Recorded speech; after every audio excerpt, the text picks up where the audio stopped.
Welcome into the Analyst in the Armchair, an NFL podcast where one host is obsessed with stats and spreadsheets, and the other just really loves yelling at the TV on game day and has plenty of opinions. Together, Michelle and Nycole dive into player news, weekly matchups, and all the storylines you'll be talking about with your friends. Whether you're a hardcore or casual football fan, they've got something for you. Hey, welcome into the Analyst and the Armchair. I'm Michelle. I'm the Analyst. This is Nycole. She is the Armchair.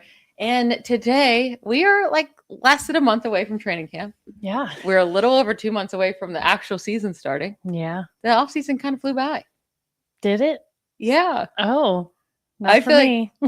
Well, the football season gets so crazy that I kind of really love my off seasons. Well, it's your whole job. So yeah, that makes a lot of sense to me. And then also we're different. I like predicting stuff. You like talking about things that already happened and like analyzing like what the teams are actually doing. And I like predicting what teams might do because then I can't be wrong. Well, yeah, because you're so bad at actual good takes Shut up. that, you don't actually want the definitive, like they're going to win and then they win or lose, you know? But it's fun to think about what teams can do. So that's what we're going to do today. We have no NFL news because we're in the end of June. Nothing's happening. But I want to do some predictions for this upcoming year. We're going to start with the NFC on today's show. Next week, we'll get to the AFC. But every team, we're going to go through one by one and give a bold prediction for that team. Between the 20s. All right, we're going to start with the NFC East. We're going to start with the Eagles, who won the division last year. But I'm not doing anything about their record with this bold prediction. My bold prediction is that their rookie wide receiver, Nycole Lemon, is going to win Offensive Player of the Year. I do feel like when you're looking at the competition, it's not that crazy of a thing to say. Like Jeremiah Love, right, might be the top guy that people expect, but he went to a terrible team. Yeah. We will be talking about him later when we get to the Cardinals.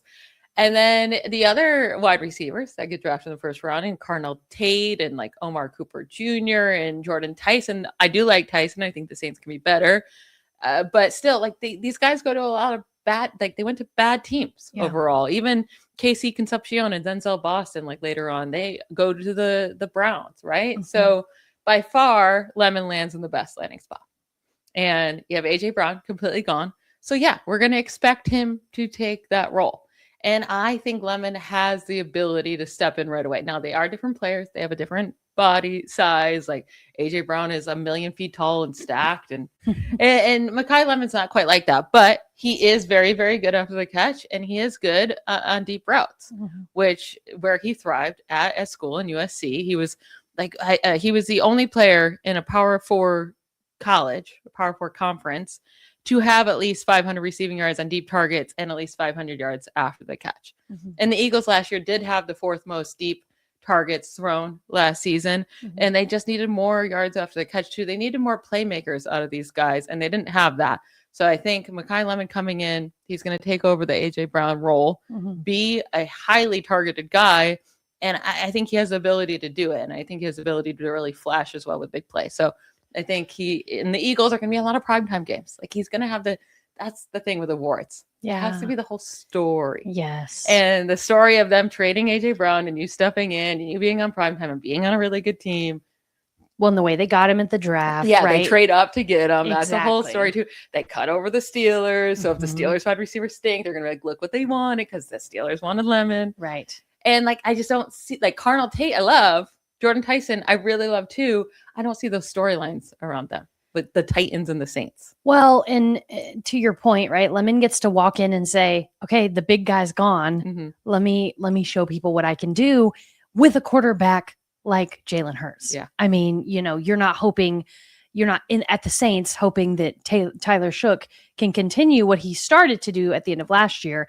And you're not just hoping on that. You have a known, tried and true quarterback throwing you the ball. Yeah. And I like Devonta Smith, and I think he can be the main target guy there, but he's not big enough to rely on him all the time. Like he's so skinny. So I think Lemon's going to take a lot of that role to get those extra yards and around the end zone and all that stuff. So yeah, I'm excited for him this year. I think he's going to blow up immediately as a rookie, and you should be drafting him in fantasy.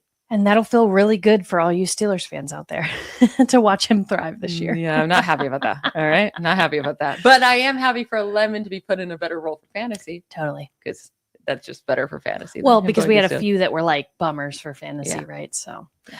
All right. We're moving on to the Cowboys. Nycole, you have them. What is your bold take for the Cowboys this year? Yeah. So I'm going Cowboys will win the NFC East. Okay. Now, I know that's a little crazy given my usual hate for the Cowboys, but their offense got a lot better. I think they're going to lean on that run. Williams was really good last year. I think he continues that trajectory, and their defense improved a ton in this offseason. We just talked about the Eagles. While yes, I think Mekhi Lemon, we'll see what happens on offense over there, but they were a little bit of a yawn last year, right? We know the Commanders just don't quite have enough in this division. And the Giants are kind of a big question mark. So I think it's wide open for the Cowboys to take this division. Okay, with you saying that, though, yeah, then I feel like you have to admit that the Commanders are most likely to finish last in this division. I'm not ready to say that yet. I'm not, because I still have some faith. I think it's just going to really depend on if they truly did enough to win games. I know we talked last episode about how hard their schedule is to start the season, but you just never know. I mean, I just think it's one of those things where I'm not going to count them out until we start losing a bunch of games. And I'm like, okay, the proof is in the pudding now. And I think that's fair to do, because entering the 2024 season, we're counting them out too. And right. They make the NFC Championship. Right. Now, it can go one of two ways. They bounce back the 2024 side where they're performing. It doesn't mean they get to the NFC Championship, but they look good. Or Dan Quinn gets fired. They move on from a lot of pieces. The offense is going to look totally different with a new running back, a new wide receiver room next year. We're going to see. Yeah, we're going to see. I do like what they did with defense this year, just not on offense. Yeah. We're not even on the Commanders. Sorry. Cowboys, I can see it happening. And if it doesn't happen, I think they have a good enough roster. Their offense should be amazing. Brian Schottenheimer is just such a lackluster coach to me that if he can't get them to the playoffs this year, I think it's time to just keep it moving. But the Cowboys do not move on from coaches fast. Well, yeah. So you're probably stuck with them for a while. Yeah. Sorry, Cowboys fans. Now, we're going to go to the Giants here, and it's kind of similar to your Cowboys one. I didn't say win the division, but we'll make the playoffs and win a wild card game. I don't know if that means they win the division or not, but I do think they win 10 games. They win a wild card game, and we're all shocked that they win that wild card game. Yeah. Especially if they have to go on the road. But at least one team has gone worst to first, winning its division the season after finishing last or tied for last place in 21 of the last 24 seasons. Wow. Last year, two teams did it, the Patriots and the Bears. They were last place in 2024, finished in first place 2025. The Giants, we know, overhauled their entire coaching staff system. Yeah. And a lot of team. Pretty much. Right. And this trust goes into John Harbaugh, who had a lot of winning seasons with the Ravens. And that was with both Joe Flacco and Lamar Jackson. And we have to remember, when Lamar Jackson came out of school, no one was like, this guy's going to be an MVP quarterback. Like he went 32nd for a reason in the first round. 31 other teams did not take him for a reason. Yeah. And John Harbaugh was able to get the most out of him. And Matt Nagy does scare me as an offense coordinator, but we'll see what can happen there. He got success out of the Chiefs offense. Like, it wasn't exciting, but there was success there, obviously. And then, hopefully Malik Neighbors can come back healthy. Like, even if we don't expect him back by week 1, because there was a little bit of a regression. Yeah, regression there with his injury, but he should be back. And then you have Cam Scatteraboo back from injury. Like, those are all huge things. And even just looking at last year, the Giants lost 7 one-score games last season, tied for third most in the NFL. They lost 4 games by 4 or fewer points last year. And they lost 5 games in which they had a 10-plus point lead. That comes down to coaching. Yeah. Well, I mean, obviously execution too, right? Like, to me, that's not, the coach is not the one out there throwing the ball and catching the ball and, scoring points. But to your point, when you have a 10 that many, yes, agreed. There's some kind of game management that's not happening there. And talking again about John Harbaugh, when he went to the Ravens, when he was his first year coach for the Ravens went from last in the division in 2007 to then first in the division in 2008. 2007, They sucked. They fired their head coach. They hired John Harbaugh. They go first in their division. Yeah. So I think like I really have a lot of trust in John Harbaugh. Really have a lot of trust in Jackson Dart to be a good quarterback in this league. And I liked what they did on defense. They made really good moves to their linebacking core, drafting Arvell Reese early. They got a better offensive tackle as well. They signed Tremaine Edmonds also at linebacker. They signed Greg Newsome at corner, draft Colts. Like I love Colton Hood. Like I love what they did in the draft too. Yeah. Well, I think the Giants this year could be the Patriots last year. Yeah. You know, like nobody expected anything from them. They had a terrible record last year. I think it was 4-13 or so, something like that. And I think they're going to come and people will be like, oh, the Giants, the Giants, you know? So, but I do think it comes down to a couple of those pieces. Can the guys that were hurt last year stay healthy this year? Does Jackson Dart take just a bigger step forward? You know, what happens with some of these guys? This is going to be my prediction. Either the Cowboys or the Eagles win the division, right? Okay. So they get the home game in the wild card round, but they have to face the Giants. And the Giants are going to go into either Dallas or Philly and beat them in the wild card round. Oh, that's my prediction. Okay. Interesting. Yeah. Intrigue. All right.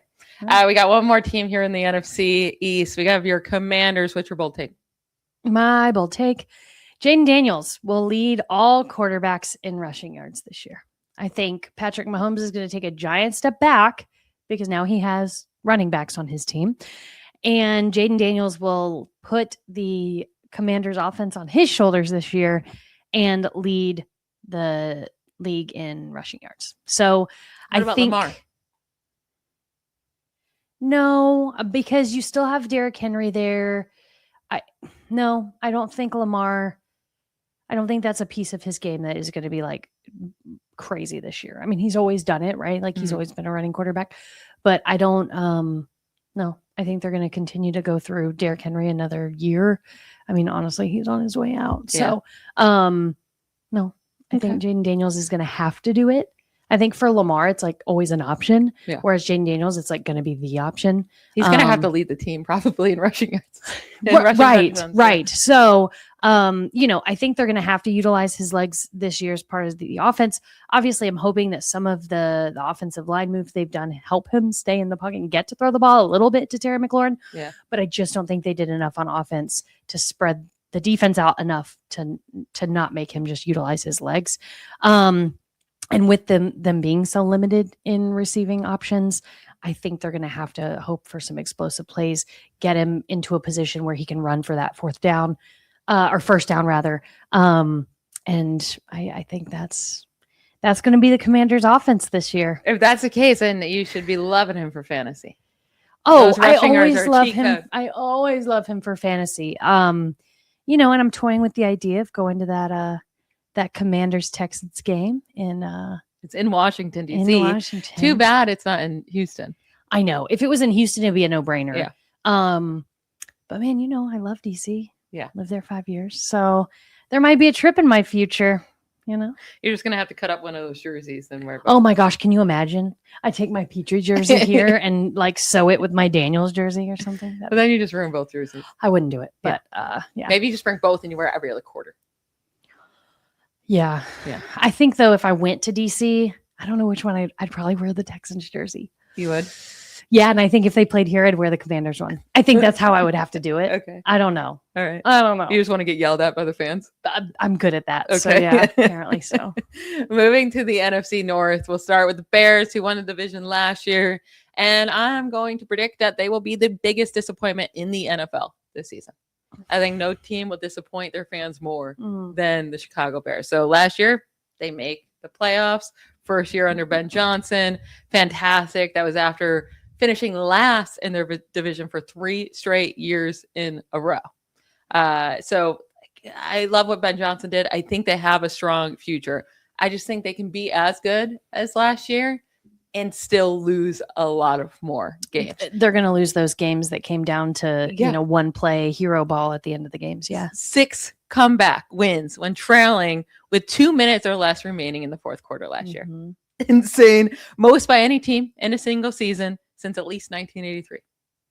Wild. So just historically, it's like they were getting it does come down to luck sometimes, right? Mhm. And we see it all the time where teams get really lucky one season and your luck just does not keep up that way. So just right off the bat, a lot of those games that they came back and won, most likely are going to lose. And they have now the number one toughest schedule in the NFL this year based on last year's records. Mhm. So really hard schedule. You already got really lucky with late game wins last year. And their defense last season was already one of the worst in the league. They ranked 29th in total defense, meaning yards per game allowed, 23rd in points per game allowed, 27th in rushing yards per game allowed, and 22nd in passing yards per game allowed. And that was with leading the NFL in defensive takeaways. That's wild. Like in defensive takeaways. They were bad. Yeah. Defense. But great at. Yeah. Like takeaways are a thing, though, that are so all over the place. They're not sticky from year to year. Like you either, like those are come down to luck too. Mm-hmm. And if you're not even a great defense on paper in terms of stopping teams and points and total yards, when you're getting all these turnovers, that's crazy. So a very, very good shot that their turnovers are going to decline like crazy.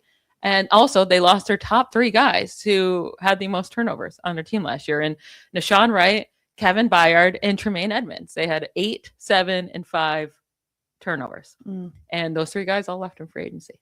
Wild. So they couldn't even have a good defense with those. And I just think overall, I know they're talking up Caleb Williams like no other, but well, you said it as if, like you said, they will be the biggest disappointment of the season. And I think I would alter the way you said that because the Jets are going to be the biggest. They always are, right? No, to their fans. The Jets don't expect anything. But the Jets fans come with brown bags with them. I mean, they are like objectively disappointed, right?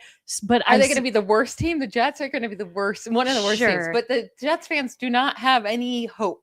They're not like going in think like Bears fans honestly think like we're Super Bowl contenders this year. Yeah. You should think that as a Bears fan. I just think that at the end of the year, there's going to be no franchise more disappointed and defeated than the Bears. Okay. All right. I can take that. Yeah. I'm just saying, I don't think Bears fans are packing their brown bags, to games. No. So. Well, they might be after this year. No, I'm just kidding. I think they have a strong future ahead of them, but I think next year will be a disappointing one. I can't wait to see. All right. You get the Lions. Yeah. I'm excited to watch this year. I am too. I think it'll be interesting. Obviously, I think their offense has so much good going for them. They're a team like the Bengals, right? And some of these teams that like just are stacked offensively. But struggle defensively. Right. So my prediction is that Jahmyr Gibbs will lead the NFL in rushing touchdowns. Now, that doesn't sound like shocking because you're like, oh, Jahmyr Gibbs, he's the guy. But at the goal line, he was not the guy. David Montgomery was the guy.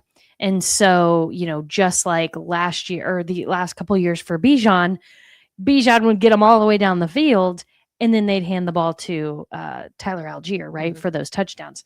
So I think with David Montgomery leaving to the Texans in this offseason, I think that opens up a lot of opportunity for Jahmyr Gibbs to just take it in, right? I think he would get him there, but he didn't necessarily get the glory, right, in the touchdown. So yeah, I think he has a huge opportunity to lead the NFL in the rushing touchdowns. And their offense is so good and scary in all the ways. You've got Sam Laporta, you've got Amon-Ra, James. Yeah. You've got so many weapons. I just think how could he not? I mean, they're so good at getting in the red zone. And so, yeah. So my prediction is Jahmyr Gibbs leads rushing touchdowns this year. Yeah. Could definitely see that happening. On a scale of spiciness, I'd give that a 3. But why? Because he already has the second most rushing touchdowns in the league over the last 3 years since entering the league, only behind Derrick Henry. And he has the most scrimmage touchdowns. But I will say, this dude has only started 24 career games because David Montgomery has been in the way. Right. And in those 24 games, I'm remembering off the top of my head, I wrote this earlier, so hopefully I'm right. 26 touchdowns in those 24 games. Wow. In those 24 starts. Look at you and you're using your job for good. Yeah. So I hope that's right. I'm pretty sure it's right. But Jahmyr Gibbs is going to be a beast this year. And that's why it's so hard at the 101. If you have the 101, I don't know what to tell you. Gibbs or Bijan, I don't know. You have to take Gibbs. I think you have to take Gibbs. I really do. Okay. I don't know. I would. I mean, I'm definitely more confident in the Lions offense than the Falcons. However, the Falcons desperately need Bijan more than like the Lions have so many weapons, like you said. I mean, I guess the Falcons also have London and Pitts, so it's not that different. But it's the quarterback situation that I think blows that one out of the water. But if it's Tua, he's obsessed with dumping down to the running back. That's true. Bijan could get 500 targets. My dad just made fun of me this past week when I was in Syracuse about exaggerating everything. Oh, yeah? Yeah. So was that an exaggeration that he's probably rolling his eyes at when he watches? Obviously, no one's going to get 500 targets, but he should get... Doesn't he know you get paid for this for a living? He doesn't care. Oh. Yeah. Okay. Next I don't know anybody paying him for his opinions, so he's gonna be so mad that you said that. I can't wait. The Minnesota Vikings. Moving on. Kyler Murray will play good enough to get a big-ish contract extension with the Vikings after this season, and some team. This is a double prediction here. Okay. Some team either during the season, before the trade deadline, or after the season is going to be desperate enough to trade for JJ McCarthy and try to say, like, we'll fix it. We'll take a shot on him. So I think Kyler Murray's the future for the Vikings. JJ McCarthy will be gone. Because do you think JJ's going to play any? No, I don't think he touches the field unless Kyler Murray gets hurt. Wow. Okay. Everyone can succeed under Kevin O'Connell at quarterback besides JJ McCarthy. Sam Darnold fixed his entire career there. Kirk Cousins, best seasons. I mean, the Falcons paid him $1 gazillion after tearing his Achilles, being old because of what he did under Kevin O'Connell. Yeah. Carson Wentz, even last year before injury, was looking the best he's looked in years.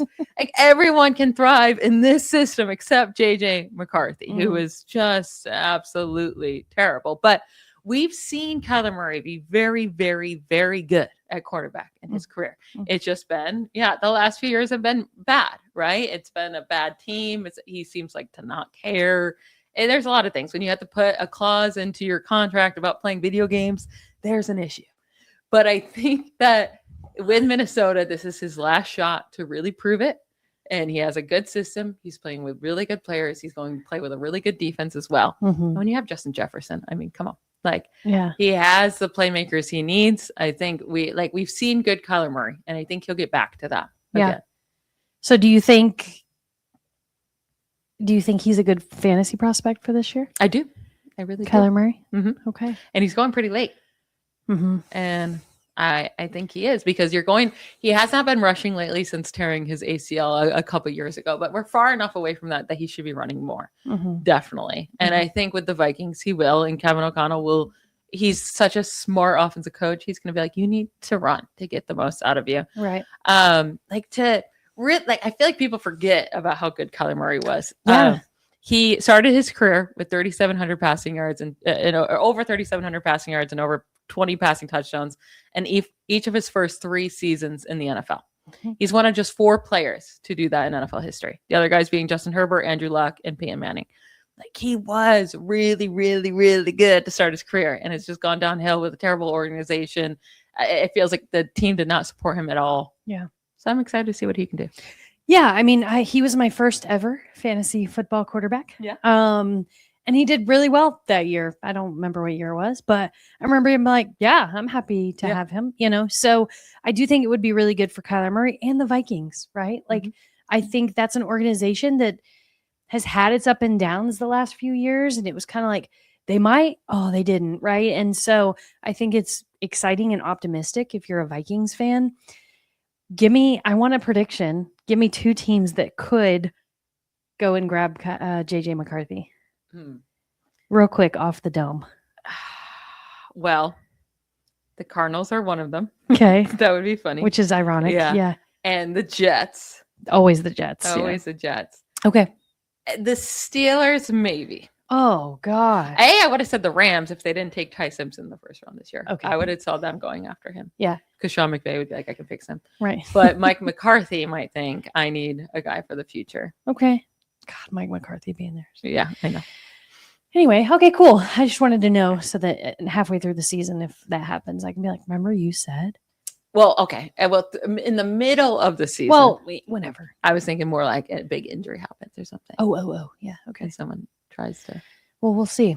Yeah. I'm going to finish off the NFC North with the Packers. This prediction, maybe it's not that bold. I don't know. Maybe I'm not good at bold predictions. But you think too logically.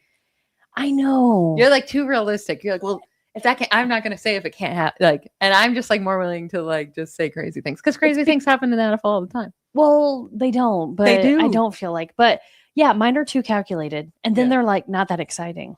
You would think you'd be the analyst, and I'd be the armchair. It's probably how it should be, Yeah. but the picture shows you as the analyst, so that's what we're going with. My hair in a bun for once Finally, to go with our logo. To go with it finally, because that's what you look like.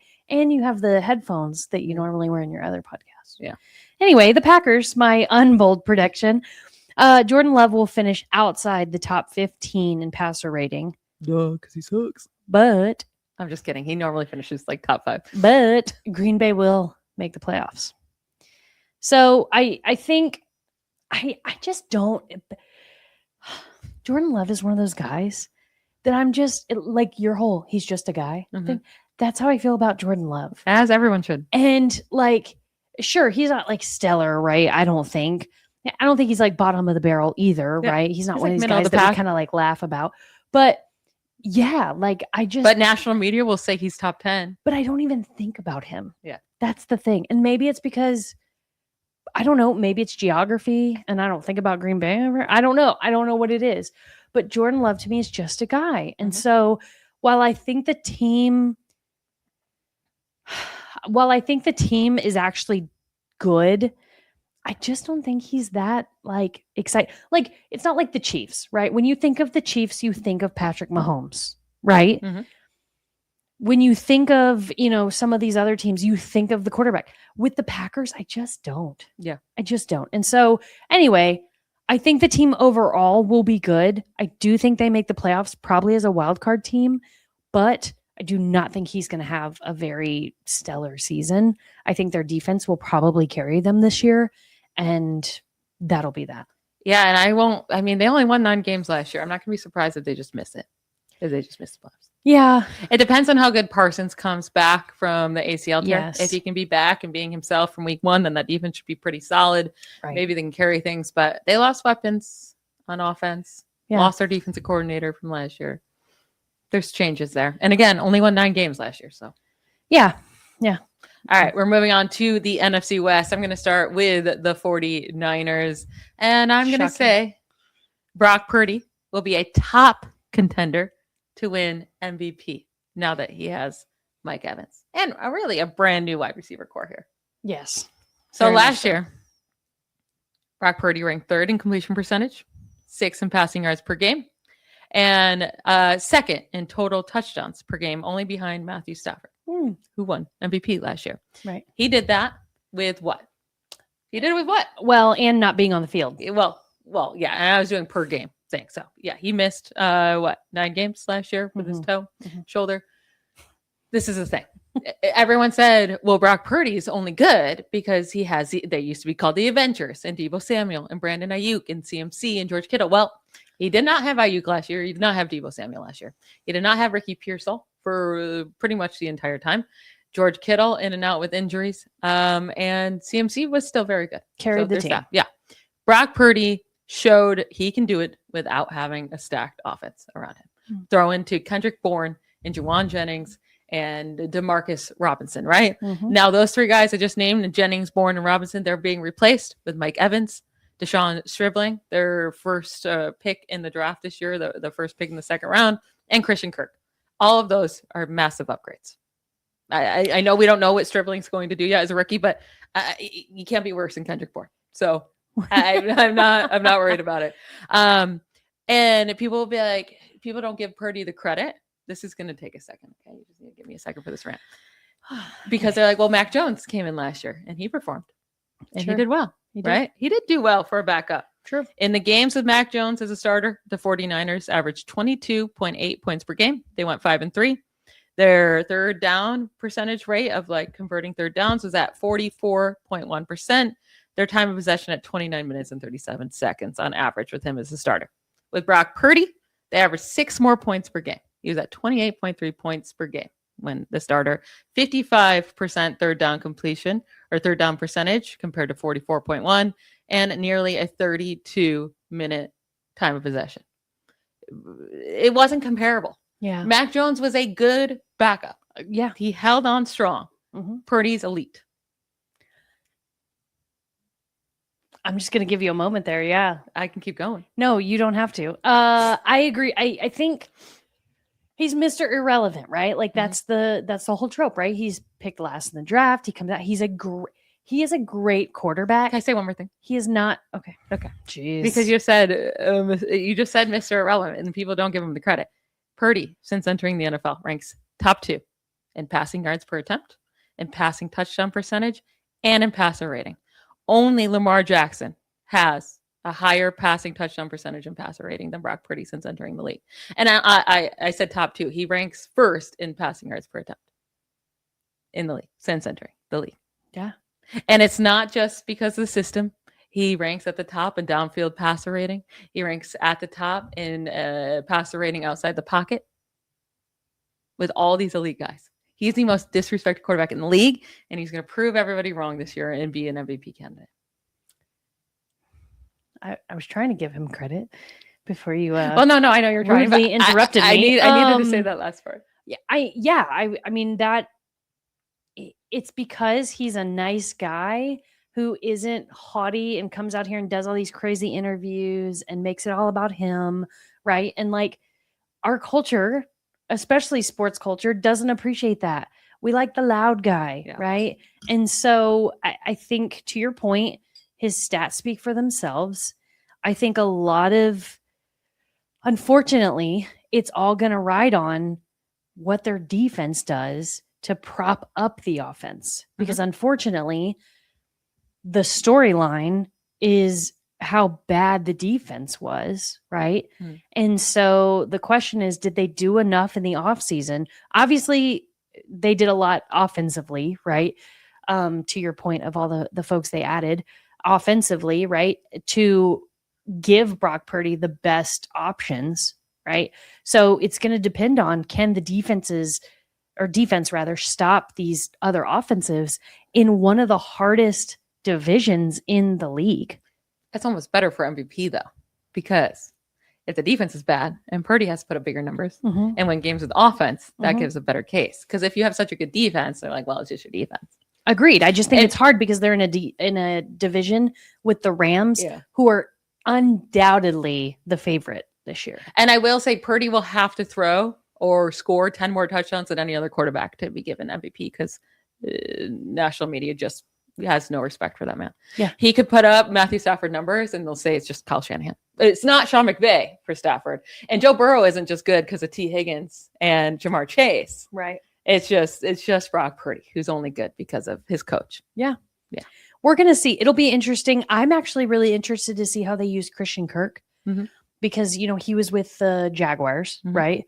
And then he went to Houston and was like non-existent until that, 2 games before, or in the playoffs. And finally I was like, oh my gosh, I forgot he was there. Right. And I just don't feel like they utilized him at all in our offense for the Texans. So I do think I'm excited to see what they do, the 49ers with Christian Kirk. Yeah. Overall, just their wide receiver room looks so much better. Astronomically better. There's guys with names. Yeah. And Ricky Pearsall, just stay healthy, please. Just play.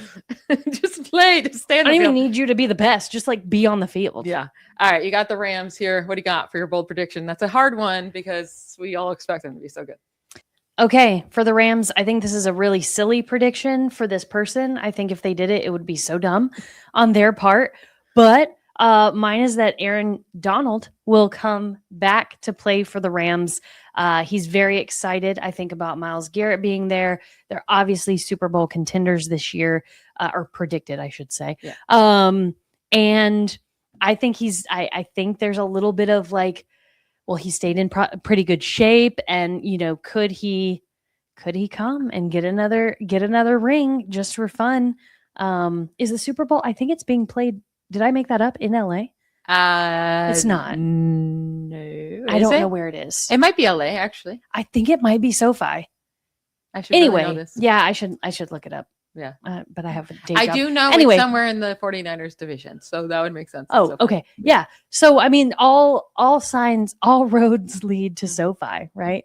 In this case, I think it could be a fun story. I mean, he was such a locker room guy, you know, like one of these guys that I really appreciate that like just like has the heart of the team, right?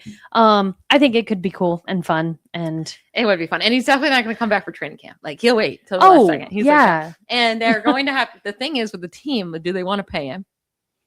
Why not? And then I definitely have to like, he can be a rotational guy, which is nice because they have other good defense linemen. I mean, it definitely makes for a great story, and I can see it happening for sure. Yeah. Going to the Cardinals now for me, I'm going to say their rookie running back who they took with the 3rd overall pick in Jeremiah Love is going to score fewer fantasy points than his teammate at Notre Dame, Jadarian Price, who got taken at 32nd overall by the Seahawks. Now, I'm only saying this in their rookie year. I think Love will have the much better career. I really like Jeremiah Love. I think the situation he got landed in, it was so stupid the Cardinals to take a running back 3rd overall with all the issues they have. And this feels very much like Ashton Genty going to the Raiders. and it's even worse for Love than Genty's situation because with the Raiders, he was the only guy there. So at least you had volume. Like Genty survived. You weren't dying taking him in fantasy because of the volume. I was not happy. Yeah, it wasn't great. But it wasn't like incredibly terrible because he got insane volume. Now, maybe Love can, but he's going to a backfield with Tyler Algier, who the Cardinals made sure to pay right away in free agency. And then they restructured James Conner's contract to stay for another year. Now, if something happens and they end up cutting Conner, then I might change my mind here. But Conner is still a really good running back overall. Now, he gets hurt a lot, but if he's now the 3rd guy, he's barely going to play. Or not barely play, but he's not going to get the hits that he normally gets. He'll probably stay healthy. And where I would imagine James Conner gets used is in when they need to pass a lot because he's a really good pass protector and he's a really good receiving back. Now Love can be that too, but I think they're going to trust James Conner as a veteran as long as he's healthy to be in that role. That's the only role that really matters for the Cardinals. Yeah. Because if you're splitting the carries, even if you lead the team, this team ran the fewest in the league last year. Because they didn't have much talent, but then also because they're always down because their team stinks. Right. And they're not going to have a good team this year. I think they're going to lose a lot of games. I think the offense is going to be trying to come back from behind almost always, which doesn't lead to a lot of running. And I think there's too many mouths to feed. And it's really hard for rookies to take over these veterans, even if you're drafted high. Like Bijan and Ashton Genty both had disappointing rookie seasons for fantasy. And I think Jeremiah Love will as well. And Jadarian Price now gets to enter the Kenneth Walker role. Right. Like he gets to, and I think that's the biggest point here, not necessarily how bad the Cardinals are, because I think that's just like known, but it's that Jadarian Price is walking into a former MVP role, right? Like, well, Super Bowl MVP, yeah. So, I mean, to me, it's like you can't even compare it, even though on the field, like it's not apples to apples, right? It's apples to oranges because you've got Jeremiah Love coming into a bad situation, basically competing, right, for this position. And you've got Price, who's like, here you go, with this offense that's that just won the Super Bowl. Not only taking over Kenneth Walker's role, but then also we don't know when Zach Charbonnet is going to be back and fully healthy. Exactly. So it's like, hey, here's the starting position on a team that just won the Super Bowl. And hey, here's a position behind 2 other guys for a really bad team that doesn't get to get the ball very much. Yeah. And I do think Love will be the leader, but he's going to, I mean, Algier and Connor are going to see the field more than anybody wants them to. Just like Algier saw the field too much with Bijan Robinson. It's like, yes, they don't want to, especially in this year when they, like the Cardinals should know, they have no shot of winning anything. Why put all these touches on your number 3 overall running back? Save him until you feel better. Yeah. Yeah. Well, it's like the situation with Ramondre Stevenson and Trey Hendrickson. And Trey Hendrickson, right? Like anyone who had Trey Hendrickson was so mad because it was like, give the guy a chance. He's so much better on paper and on the field. But it's like they had this like, I don't know, like commitment to the veteran, so to speak. And the problem is going to be in Arizona, they're going to do the same thing. Yeah. And so everybody's going to be like, play Love. And he's going to be standing there on the sidelines, and you're just going to be pulling your hair out as a fantasy manager. Especially around the goal line, because Algier and Connor are both amazing around the goal line too. So that's going to be infuriating if they ever get to the goal line. Right. Also, all right, we got one more team in the NFC West, and then we have to get to this gross NFC South, unfortunately. We'll fly But through it. you got the Seahawks, the Super Bowl winning Seahawks. What's your bold take for them? You're going to hate it. Sam Darnold will receive MVP votes. Not a chance. Not a chance. He's going to benefit from this supporting cast that he has. The offense is tailored to his strengths at this point. Well, the loss is OC, so how do we know? This is a prediction. You see how that works? How you're predicting something to happen? If Seattle wins 11 or more games, the voters will they're going to have to credit him. Why? They didn't this year, 14-3. He didn't get because it was still this like, oh no, it was the defense. It was this, it was that. And I think I'm not saying it wasn't. And Jason. Right. But who's giving him the ball? Clint Kubiak. You're calling the plays. So dumb. Sam Darnold is thinking, I think it's going to be real bad. You're going to have to. Or mediocre, not bad. Like I said, if they win 11 games or more, you have to start giving Sam Darnold some credit. Yeah, I agree. If the Seahawks if Sam Darnold can look good again without Clint Kubiak. So you admit he looked good. Yeah, he looked solid last year. Even though he looked solid last year and they win the Super Bowl, I don't think he got any MVP. Yeah, I don't think so either, but it's going to be hard to be better than last year. Losing 11 or more games, I think the storyline has to change. Okay. I agree. I don't think they're going to, if I'm being honest. I think they did nothing in the off season to lead me to believe that they're going to be as good or better. So it's kind of a moot point, but I think if they were to do that, I think you have to change the story. It's like a cow's opinion. You're not going to get it. You're not a Friends fan. All right. Moving on to the NFC South. Tampa Bay Buccaneers. We'll start with them. And I'm going to go Emeka Egbuka will be considered a top 10 wide receiver in the league following his second season. I think people are sleeping on this man all because he played through an injury last year. Apparently these players, and Baker and Egbuka, they will play through injuries and then they're going to get hated afterwards for their performance, but they don't care. They're going to play through the injuries. But Egbuka was taken in the first round for a reason last year. He was so good at Ohio State. He does everything so well. He starts off his NFL career in his first 5 games in the NFL, averaging 90 receiving yards per game and having 5 touchdowns over his first 5 games. He suffers his hamstring injury in week 6. And immediately after that, people are like, yeah, he's going to miss a good chunk of time. Like, he's going to be out. And that was devastating for fantasy managers. And then it was like, oh, no, he's not going to miss any time, actually. He's going to play through it. And you know what? Fantasy managers wished he just sat out because we played him week in and week out, and he was too hurt to be out there very clearly. Because, again, like I said, the first 5 weeks, averaging 90 receiving yards per game, had 5 touchdowns. Week 6 through 18, the rest of the season, 41 receiving yards per game and only 1 touchdown the rest of the year. And it had nothing to do with his usage. His targets were still pretty much exactly the same. From the first 5 weeks to the last 11 weeks. The difference was that the connection was just not there with Baker anymore. His catch percentage went down to 43% from week 6 through 18. Yikes. And just an impossible percentage, really. It was over 66% over the first 5 weeks. Mm-hmm. Like, it had to have been the injury that slowed him down and messed up the connection. There's no way you just had it for the first 5 weeks and then it's just gone.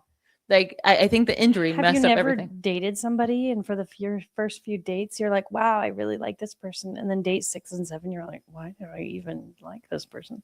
You never had that happen? No. Yes, you have. I guess you didn't. I've dated 2 people in my life. I know, but I'm just saying it's real. One lasted 5 years and I'm just saying it's real. Anyways, no, I'm not experienced that. You can lose your connection. That's all I'm saying. Okay. Well, I don't think it's because he's elite. I do think it's elite. And I think Mike Evans being gone, he gets to step into the alpha role. I like their hire of Zach Robinson from the Atlanta to be their OC. Drake London had his 2 best seasons under him as OC. So I'm excited to see what Ibuka can do this year. And I think after the season, we're going to be saying he's one of the best in the league. I think that's wishful thinking.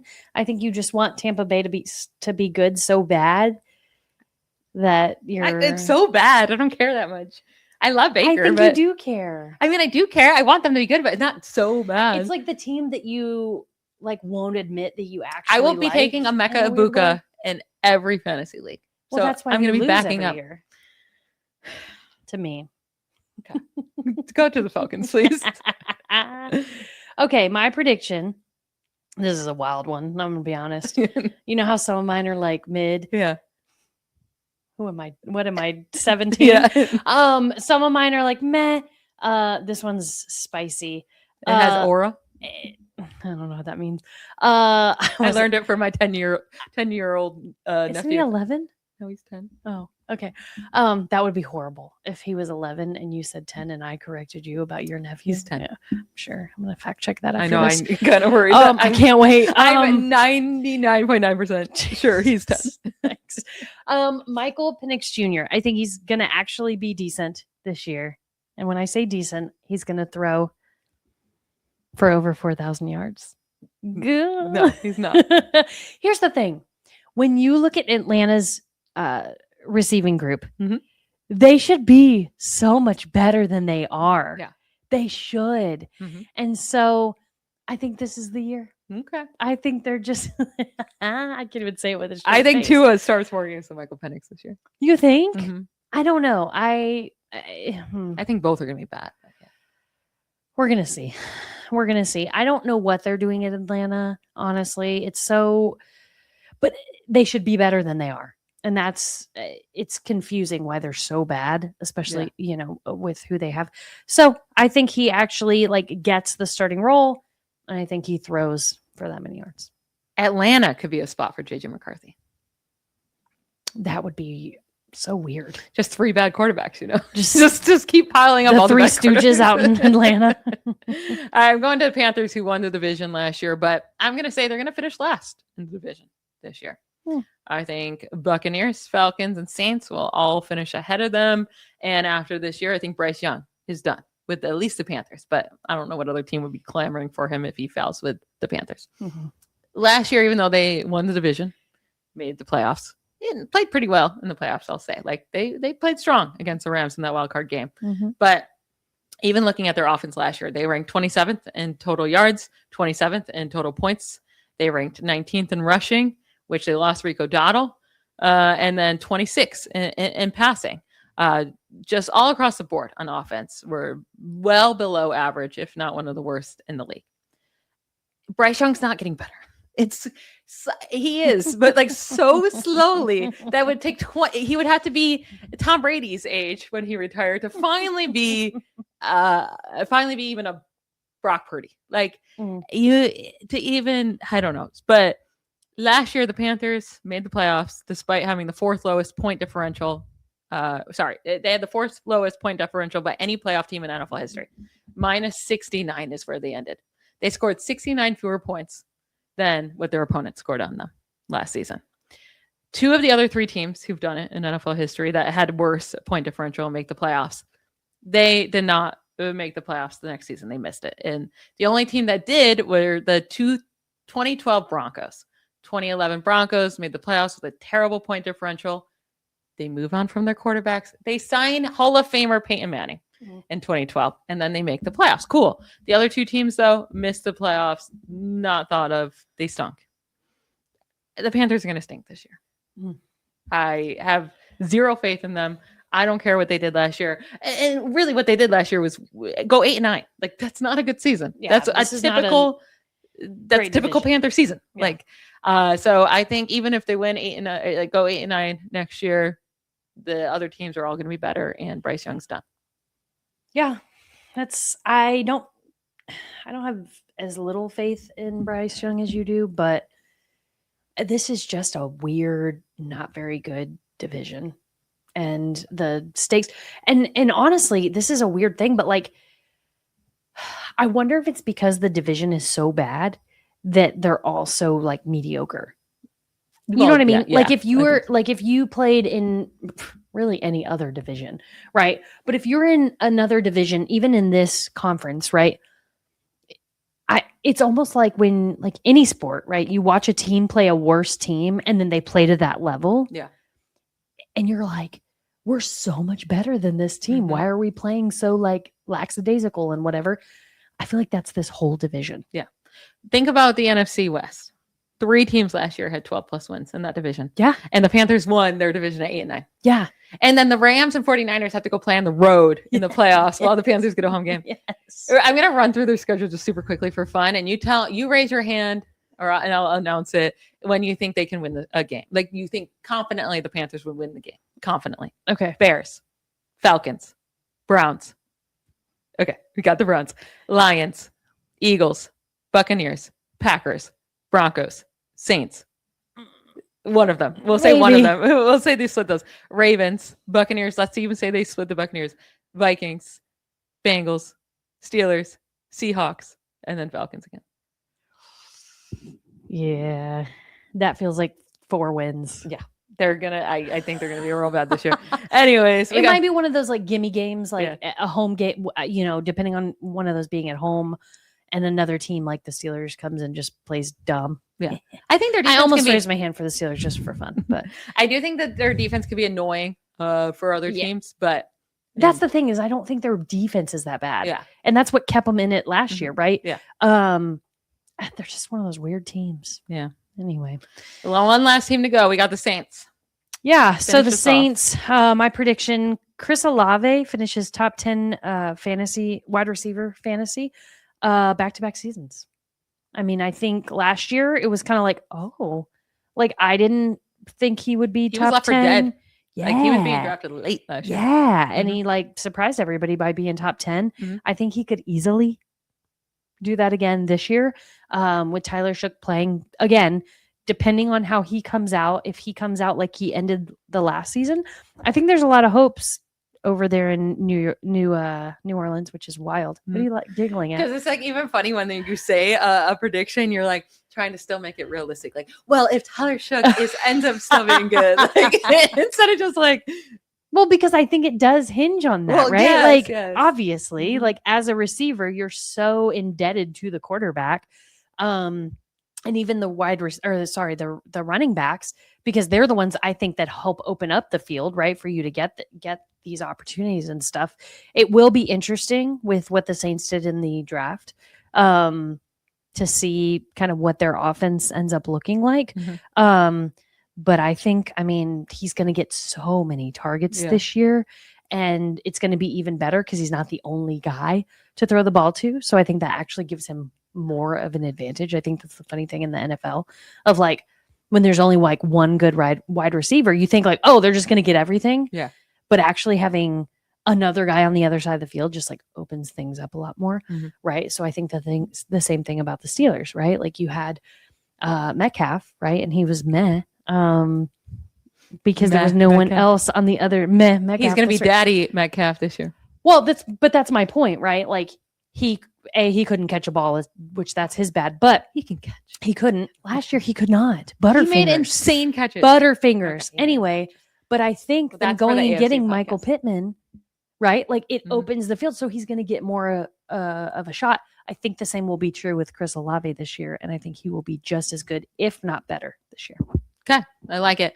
All right, we are going to finish off today with our 2-minute warning, and we're going to predict one dark horse NFC team that we think will make a push for the Super Bowl. We have the same team, so we're just going to talk about this team together to close up today's show. 2-minute warning. Our one team in the NFC that we think is a dark horse to make a run for the Super Bowl this year is the Detroit Lions. Yeah. And it's not like that crazy, because they did. Well, they didn't even make the playoffs, so a little crazy. Yeah. And then they lost in the wild card, their divisional round 2 years prior. Yeah. And then sadly, because they went for 2 points instead of one. I'm still mad about that. And then, I'm not even a Lions fan. And then 3 years ago, they lost in the NFC Championship to the 49ers because Brandon Ayuk made the craziest catch of all time. I'm sure. Anyways, but they go 9-8 last year, and that was after winning at least 12 games each of the 2 years prior. And And I think like last year they just kind of fell apart. They had a lot of injuries. Clearly there was a mess with the OC. Dan Campbell takes over play calling for okay. It worked for like 4 seconds, and then it was like, okay. Yeah, it was kind of all a mess. But the Lions lost 6 of the last 10 games last year after starting 5-2. And 5 of those 6 losses were by 7 or fewer points. So a 1-score game. And just looking at their overall season, they had a plus 68 point differential, a plus 702 total yard differential, both most among any non-playoff team last year. And they became the first team to miss the playoffs with over 50 point differential and over 500 total yard differential over the last 6 seasons. So I think they're still shown they were very, very good last year. It just injuries to the defense, just weirdness across the board. Well, and Jared Goff was uninspiring last year. Yeah. I mean, there were a few games, right? We kind of poked fun at him about like, if it's not in a dome, he's going to be trash. And I mean, he was trash when it wasn't in a dome. But like, yeah, it was just the team that like, what are you doing? Like, what is happening over here? It's not because of lack of opportunity or lack of, playmakers in different positions. So I do hope for a bounce back from the Lions this year. And what's funny, we say that like Goff struggled last year compared to what we were expecting when he still had the second most passing touchdowns in the league behind only Stafford. And I think the second or third most passing yards. It's like, where though? Yeah, it was strange. It was weird. Yeah. And I think they bounce back this year. I think they win this division. I think they can make a run. They need to get like their secondary has a lot of injuries that they're coming off of, and then they just lost Terrion Arnold because he's a creep and released him. He's going to jail for maybe life. Jeez. Yeah. But anyways, a little rough there in the secondary, but I think the offense can thrive and they'll make a big run this year. All right, that's it for today's episode. We'll get to the AFC and have some bold predictions for them next week. Have a great weekend, everybody. Bye, y'all. Bye.